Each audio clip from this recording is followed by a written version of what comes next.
warahmatullahi wabarakatuh.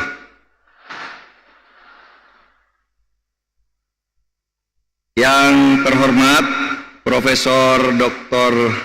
Yuliandri SHMH, Rektor Universitas Andalas, dan Bapak Dr. Eva Yonedi, SE MPM, Akuntan, Rektor Universitas Andalas yang baru terpilih untuk 2023 sampai 2028. Sekretaris Senat Universitas yang juga jadi pemandu acara atau moderator pada sore hari ini, Bapak Henmaidi ST, PSD. Kemudian Bapak Dr. Insinyur Audi Joinaldi, SPT MSc, Wakil Gubernur Sumatera Barat. Bapak Irjen Polisi Suharyono, SIK SH, Kapolda Sumatera Barat. Saudara-saudara dari Kejaksaan Tinggi dan instansi lain yang hadir. Kemudian ada Bapak Dekan, Direktur dan seluruh mahasiswa Sivitas Akademika Universitas Andalas, tamu-tamu pimpinan atau utusan dari perguruan tinggi dan mahasiswa di sekitar Universitas Andalas atau tetangga Universitas Andalas yang tadi beberapa menyapa saya, ikut hadir, terima kasih. Saudara, ubi dan talas dimakan kanguru, ulat berbulu kering digone. Saya ke Universitas Andalas bukan hal baru, sejak dulu sudah sering ke sini. Baik, saudara, saya punya waktu sekitar 1 jam akan berbagi dengan saudara. Setengah jam saya akan kuliah, setengah jam nanti saudara boleh tanya apa saja. Dengan catatan bahwa kuliah umum saya ini adalah reguler, rutin, bukan kuliah politik praktis. Oleh sebab itu di sini tidak ada kampanye untuk pemilu, tapi kuliah tentang pemilu. Saudara, ini penting, kuliah tentang pemilu untuk mewujudkan pemilu yang demokratis dan bermartabat. Karena negara kita ini didirikan oleh banyak tokoh-tokoh dari Sumatera Barat yang dulu ikut merumuskan bahwa Indonesia ini dibangun sebagai negara kesatuan yang bersifat atau menganut sistem dan mekanisme demokrasi. Kita tahu ada nama besar seperti Hatta, Safruddin Prawira Negara, Syahrir, Yamin, Tan Malaka, Nasir, Hamka, dan lain-lain. Banyak sekali dari Sumatera Barat yang dulu sudah ikut meletakkan fondasi kehidupan kita bernegara secara demokratis. Saudara, kesepakatan para pendiri negara dulu adalah negara ini dibangun sebagai negara demokrasi dan negara yang berdasar nomokrasi. Ada perdebatan pada waktu itu. Apakah negara kita ini akan dibangun sebagai negara demokrasi atau dibangun sebagai negara kerajaan, monarki, di mana pergantian pemerintahnya itu dilakukan secara turun-temurun karena hubungan kekeluargaan. Kerajaan atau demokrasi, waktu itu sebutannya republik, apakah demokrasi? perdebatan berjalan panjang. Sebagian ingin bentuk negara republik demokrasi, sebagian ingin bentuk kerajaan. Ketika perdebatan berlarut-larut, seorang tokoh dari Sumatera Barat, namanya Muhammad Yamin, mengajukan usul kepada sidang. Beliau mengatakan, daripada kita berdebat tidak ada habis-habisnya, mari sekarang di stem saja. Apakah negara Indonesia ini akan dibangun sebagai negara demokrasi atau kerajaan?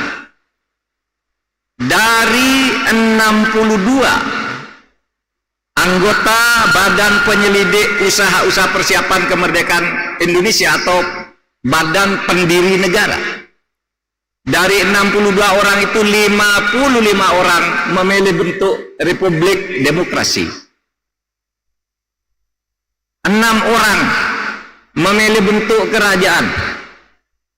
1 orang memilih abstain. Demikianlah pada sidang tanggal 10 Juli tahun 1945 Indonesia dibangun sebagai negara demokrasi. Saudara, ada adagium. Demokrasi itu hanya akan berjalan baik kalau didampingi oleh nomokrasi. Demokrasi itu adalah kedaulatan rakyat, nomokrasi itu adalah kedaulatan hukum. Demokrasi tanpa kedaulatan hukum bisa liar, karena setiap orang bisa merasa benar sendiri dan membuat keputusan-keputusan sendiri yang membahayakan masyarakat karena kekuatan, baik kekuatan fisik maupun kekuatan uang. Tetapi nomokrasi, negara hukum, kalau tidak didukung oleh proses yang demokratis, itu bisa juga sewenang-wenang. Hukumnya menjadi elitis. Oleh sebab itu para pendiri negara sejak awal mengatakan, yang kemudian sekarang dimasukkan di dalam pasal 1 ayat 2 dan 3 Undang-Undang Dasar kita, dikatakan bahwa negara Indonesia adalah negara kesatuan republik, kesatuan yang berbentuk republik, kedaulatan berada di tangan rakyat dan dilakukan berdasar undang-undang dasar. Itu artinya kedaulatan di tangan rakyat itu demokrasi, dilaksanakan menurut undang-undang dasar itu artinya nomokrasi, karena undang-undang dasar itu ibu dari semua hukum yang ada di suatu negara. Lalu di pasal 3 atau di ayat 3 disebutkan Indonesia adalah negara hukum. Jadi demokrasi dan nomokrasi. Saudara, kita bicara pemilu. Pemilu adalah bentuk atau ekspresi atau mekanisme yang paling nyata dan bisa dilihat dan dilakukan oleh rakyat di dalam negara demokrasi. Oleh sebab itu, maka kita menggariskan, karena pemilu itu adalah penggunaan hak rakyat yang paling mendasar, maka pemilu itu harus dilakukan secara bermartabat, yaitu demokratis. Demokratis itu artinya setiap rakyat diberi kesempatan untuk menyampaikan atau mengajukan atau menentukan pilihannya. Pemerintah dan penyelenggara harus jujur dan adil. Begitu juga para peserta pemilihan umum. Artinya kita semua harus bersikap sportif. Dengan demikian, pemilu yang bermartabat itu adalah pemilu yang harus sesuai dengan nilai-nilai yang kita anut sebagai bangsa, dengan etika dan dengan aturan hukum. Jadi ada nilai, ini pemilu bermartabat nih, ada nilai yang kita anut, kemudian ada etika, kemudian ada norma atau aturan hukum. Saudara sekalian, memperjuangkan nilai, menyampaikan aspirasi juga boleh didasarkan pada ikatan primordial. Saudara milih orang karena kesamaan agama, itu boleh. Karena kesamaan suku, itu boleh. Karena kesamaan profesi, itu boleh. Kenapa? Karena orang memilih itu ingin mencari orang yang sama pikirannya untuk memperjuangkan apa yang diinginkan bersama. Tetapi yang tidak boleh itu menggunakan ikatan primordial sebagai politik identitas. Apa itu politik identitas? Politik identitas adalah sepolitik di mana identitas diri dijadikan alat untuk menundukkan dan mendiskriminasi orang lain. Misalnya, saya suku Jawa. Kalau saya menang nanti orang Batak saya singkirkan. Saya orang Hindu. Kalau saya menang orang Islam saya sikat. Saya orang Islam. Kalau saya menang orang agama lain disikat. Itu tidak boleh.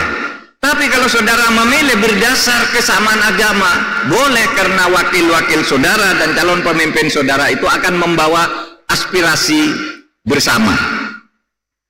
Saudara sekalian, kalau berbicara aturan-aturan atau demokrasi di dalam pemilu, itu aturannya sudah lengkap.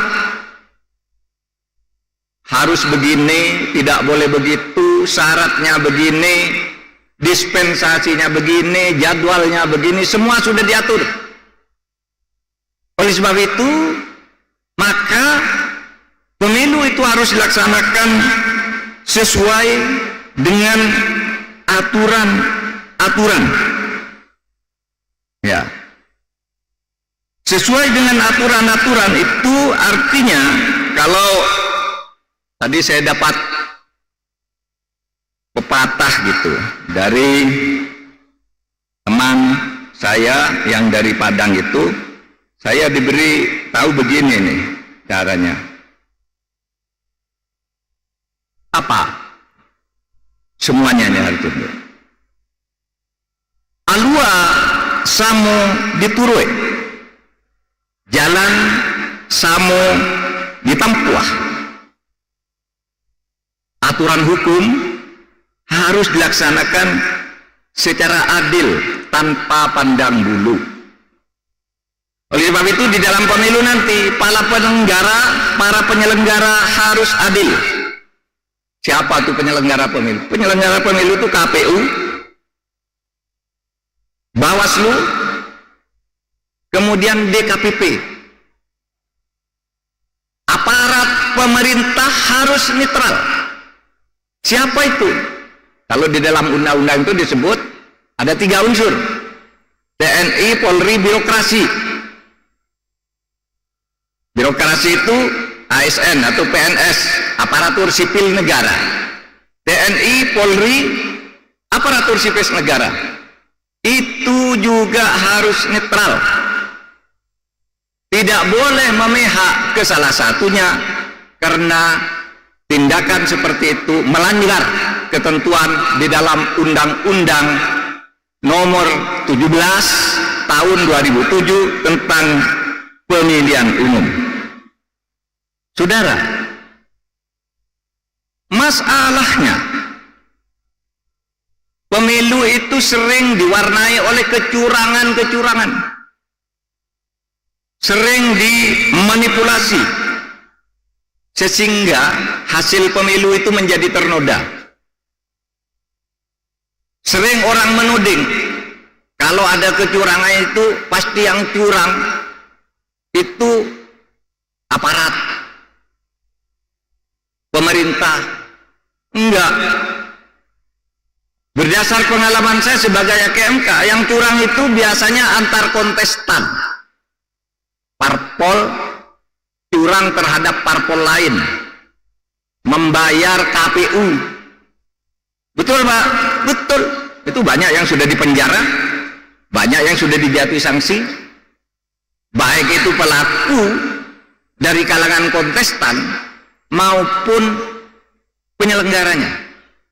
Ada KPU yang dipecat, ada KPU yang masuk penjara, ada Bawaslu yang kemarin nih di satu tempat di Sumatera ini baru di OTT. Bawaslu belum apa-apa sudah melakukan tawar-menawar. Itu kecurangan bisa terjadi dari penyelenggara, parpol dan kontestan, tapi bisa juga dari ASN, bisa dari TNI, bisa dari Polri. Itu berdasar pengalaman banyak. Oleh sebab itu saya ingin mengingatkan satu perintah Presiden Republik Indonesia. Belum lama ini sudah mengatakan pemilu supaya disahkan secara judul adil, demokratis, tenang, damai. Saya ingatkan juga bunyi Undang-Undang nomor 7 tahun 2017 bahwa semua aparat pemerintah, TNI, Polri harus netral, tidak boleh memihak. Itu yang diatur di dalam undang-undang. Saya ingatkan juga bahwa Kapolri juga sudah membuat surat edaran dan memerintahkan agar seluruh jajaran Polri itu netral. Bahkan yang saya baca surat edarannya itu, anggota Kapolri tidak boleh menerima, memberi atau menyalurkan dana partai politik pemilu, tidak boleh juga membantu secara sepihak partai politik. Itu jelas yang ditulis oleh Kapolri belum lama ini, supaya itu diingat, rakyat akan menilai. Panglima TNI juga baru saja mengatakan bahwa TNI itu netral, semua dilayani secara sama karena siapapun yang terpilih nanti adalah pemimpin atau wakil rakyat Indonesia yang harus kita beri kesempatan untuk berbakti kepada bangsa dan negara. Minpan RB juga sudah mengeluarkan surat ASN harus netral. Nah, oleh sebab itu nih yang harus kita ikuti agar pemilu itu bermartabat. Saudara, masalah lain, kalau tadi netralitas, yang sering jadi masalah itu yang lain adalah kecurangan antar kontestan. Jadi beda pemilu sekarang dengan pemilu di zaman Orde Baru. Kalau di zaman Orde Baru dulu, yang curang itu pemerintah terhadap kontestan. Sekarang kontestan lain curang terhadap kontestan lain. Partainya ini, ya, saya, misalnya nih, saya ikut pemilu bersama Pak Yuliandri, gitu. Kemudian ada juga Pak Suharyono misalnya. Pak Yuliandri misalnya mendapat suara 30.000. Untuk memperoleh satu kursi suaranya harus 35.000. Saya mendapat 2.000. Saya dapat 2.000, Pak Suharyono mendapat 4.000. Pak Yuliandri tidak bisa masuk, Pak Haryono tidak mau masuk, saya tidak bisa masuk. Lalu Pak Yuliandri itu membayar Pak Haryono dan membayar saya jadi 36.000 masuk dia. Itu contoh kecurangan yang sering muncul di pengadilan pemilu. Belinya ke siapa tuh? Memindahkan suara-suara yang tidak masuk lalu dijual ke yang paling besar agar masuk tuh.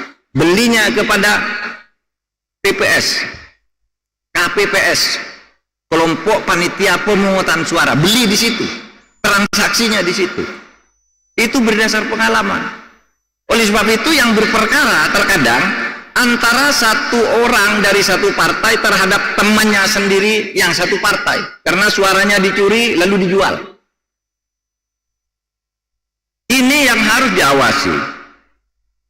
Kemudian juga tidak jarang di TPS itu panitia pemungutan suara PPS itu juga jual beli juga.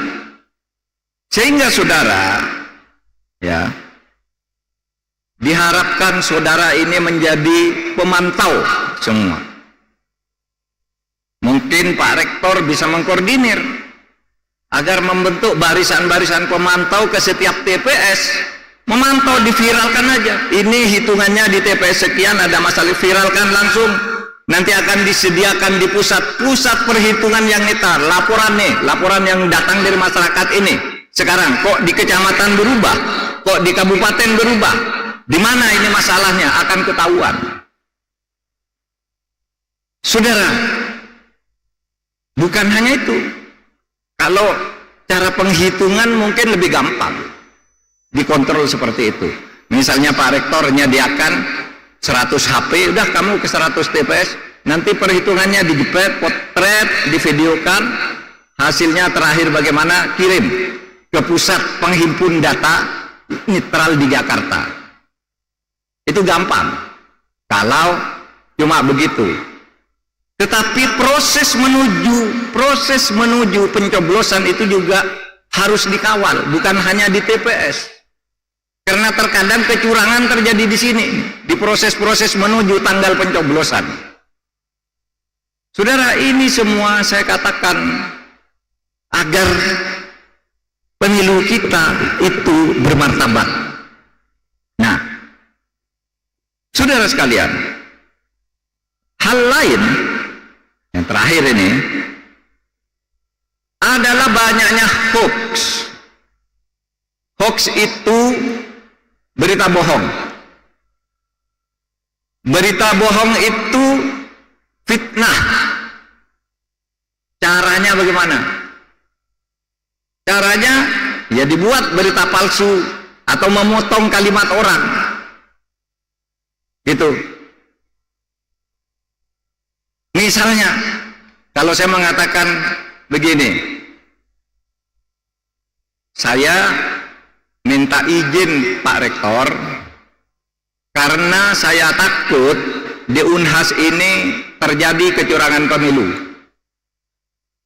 Lalu dibuang kata, karena saya takutnya itu dibuang, sehingga saya bilang ke Pak Rektor, mohon izin Pak Rektor, di Unhas ini terjadi kecurangan pemilu. Clickbait. Dua kata dipotong lalu menjadi kalimat-kalimat yang hoax. Saya pernah mengatakan begini, DPR tidak setuju LGBT itu dilarang oleh undang-undang. DPR tidak setuju LGBT itu dikriminalisasi di dalam kitab undang-undang hukum pidana, karena menurut DPR LGBT itu adalah kodrat. Di dalam diskusi di DPR itu kodrat manusia, LGBT itu.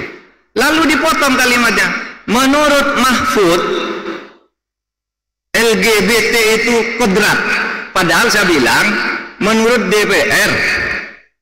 Lalu wartawannya nulis Mahfud yang ngomong gitu, menurut DPR-nya dibuang. Itu hoax. Saudara, hati-hati, yang begitu tuh suka menimbulkan keributan-keributan yang tidak diharapkan. Fitnah itu namanya black campaign, kampanye hitam. Ada juga kalau kampanye hitam dilarang, mengada-ada sesuatu yang tidak ada, itu ada hukumnya, bisa fitnah, pencemaran nama baik, dan seterusnya dan seterusnya. Tapi ada kampanye, kalau di dalam agama itu ada dua istilah itu. Satu fitnah, yaitu mengatakan sesuatu yang sebenarnya tidak pernah terjadi. Yang kedua namanya ghibah. Ghibah itu apa? Ghibah itu memang betul terjadi apa yang dikatakan, tetapi itu masalah jelek yang seharusnya tidak dikemukakan. Misalnya, ada orang mengatakan, Bapak A itu setiap hari berantem dengan istrinya. Dan memang benar, pernah berantem. Tapi kalau itu dikemukakan ke publik, keluarga ini tidak senang. Meskipun itu benar, maka di dalam agama itu ini disebut ghibah, sesuatu yang memang ada tetapi dikemukakan ke orang lain, padahal orang yang mengalami ini meskipun benar dia bersifat begitu, itu tidak senang kalau orang lain tahu. Hati-hati, bapak itu kalau bepergian ngurok misalnya, memang ngurok. Kalau tidur di pesawat ngurok, memang ngurok, tetapi itu tidak bagus. Itu namanya black negative campaign. Memang betul, tapi tidak boleh itu dikampanyekan. Kalau black itu tidak ada, black campaign itu tidak ada, tapi diada-adakan, dipotong-potong. Nah, saudara sekalian, oleh sebab itu saya hanya ingin menyampaikan sebagai kesimpulan, dan sesudah ini mari kita berdiskusi, saudara, bahwa khusus untuk para mahasiswa dan kita semua yang hadir di sini, mari kita kampanyekan pemilu ini agar setiap warga negara yang mempunyai hak untuk memilih, setiap warga negara yang mempunyai hak untuk memilih, supaya datang ke TPS untuk memberikan suaranya. Jangan berpikir, Pak, Bu, calonnya tidak ada yang bagus, untuk apa saya milih? Saudara, pemilu itu bukan untuk memilih orang yang sempurna.